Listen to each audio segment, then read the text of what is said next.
Hello, everybody. This is Gregory with 5-Minute Catholic Apologetics, where 5 minutes of your time may get you to the divine.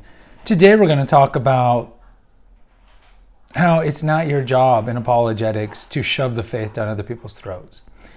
Now, before we begin, let's start with a prayer. Nomine Patris et Filii et Spiritus Sancti. Amen. Gloria Patri et Filii et Spiritui Sancto, sicut erat in principio et nunc et semper in saecula saeculorum. Amen.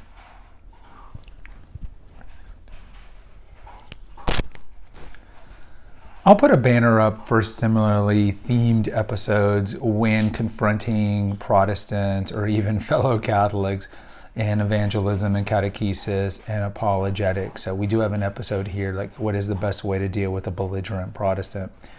And I just want to remind you guys, apologetics is a tool that we should only use for those who are receptive to hear the message. You do see Protestants, and like I hate to say Catholics too, who proselytize, and we are not meant to proselytize. We have a video here on that.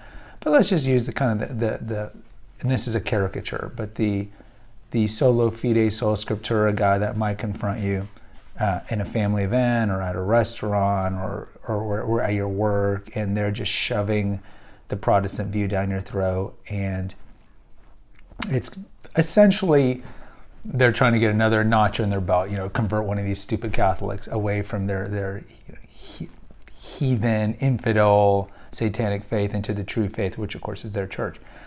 And it's just a lot of pushing and pushing and pushing and pushing. And you're not even asking to hear any of these things, but it's a battle, and they want to win the war, or you want to win the war, and so forth. That's not how apologetics works. 1 Peter says that we need to make a defense of the faith and charity. So we need to always be prepared to defend the faith. And then we should share the faith, but to those who are receptive to hear it. So apologetics needs to be based on a couple of criteria. Similar to what the church says on the criteria for admonishing the sinner, which is one of the spiritual works of mercy. It must be grave matter. You must be the person that is the best person to deliver it, and they need to be open to hearing it. And when it comes to apologetics, it's no different. So if someone in your life is not expressing interest in the Catholic faith or asking questions about the Catholic faith or anything remotely connected to that, I would not, in my humble opinion, even be bringing up the Catholic faith. There's a lot of people you might have that are close friends of yours who are not even Catholic or atheists. But you guys never talk about the faith. You can have a good relationship with someone and just never talk about faith because either the other person doesn't find it to be important to bring up, or you guys know you're not going to agree. And that is a better thing to maintain. Similar to when you have family members in your life and you have to sometimes make those difficult decisions. Do I attend the wedding? Do I attend this? Do I attend that? My child is thinking of doing this. Should I do this? And you always need to play the long game. And remember, the most effective way to bring people back to Christianity is modeling Christian behavior. And sometimes we forget that, and we want to put our foot down and fire and brimstone and this. And then what happens lots of times is you just lose those people and you alienate them forever. So you have to think about the long game. Now, there are going to be certain extenuating circumstances when it comes to family and so forth, certain events that might lead to scandal where you do need to put your foot down. But overall, especially if it's adults who don't have children and you don't have any children, the better mindset is the long game. So going back to apologetics, you could have a friend in your life who is a Protestant who never talks about the faith, but you guys get along, and then one day they might start asking you questions about the faith. Then you can talk about the faith.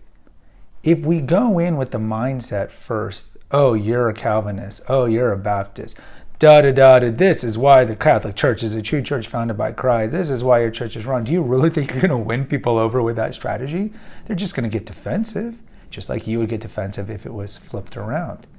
So now, apologetics is an exceedingly important tool. This is why the whole channel is built around it. But you have to know when to use it. And you use it when people want to hear about the faith. So as I've mentioned before, the criteria for, or what your role should be as a Catholic is two things vis-a-vis defending the faith. Is one, defend the faith. So if someone is maligning the faith, we are expected to defend it in charity.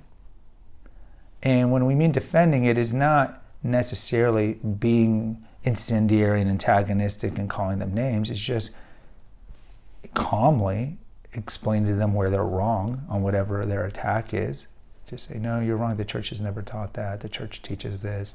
And if you don't know a lot about the faith, that's fine. Just say, you know what? There's a lot of Catholic resources. There's the Catechism online. There's Catholic Answers, EWTN, whatever it is. And the other thing is answer questions. That's it. Our job really in apologetics is to answer questions. Answer questions to people who are asking the questions out of openness and receptiveness. That's it. Answer questions. And then if you do have somebody who is intentionally impugning the faith or maligning the faith or advertising the faith that is not truth, then you defend the faith. And this is the same thing I see with the far left Catholic and the far right Catholic, is lots of times, let's just say the far right Catholic, you're a typical Our Lady of Suburbia, as Father McTeague says, parishioner, and then you meet a rad trad, a mad rad trad, and then they're all like, why do you believe Francis? Church is an apostasy, And it's kind of the same thing. Like, I understand your heart's in the right place, but as a whole, you're not going to win people over. They're just going to tune you out.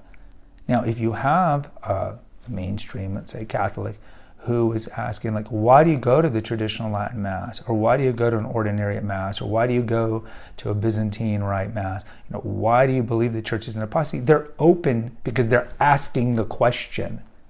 But if you just come and steamroll, that is not right, and you're not doing it out of goodness of heart. You're not doing it truly out of charity. It's for other reasons. So in closing, guys, practice apologetics, absolutely, but practice apologetics to people who actually want to hear it, not just arbitrarily because you're in the mood to argue with a Protestant. Guys, post in the comments. I'd love to hear from you. Hit the notification, subscribe, and share button. Until next time, take care. God bless and pray.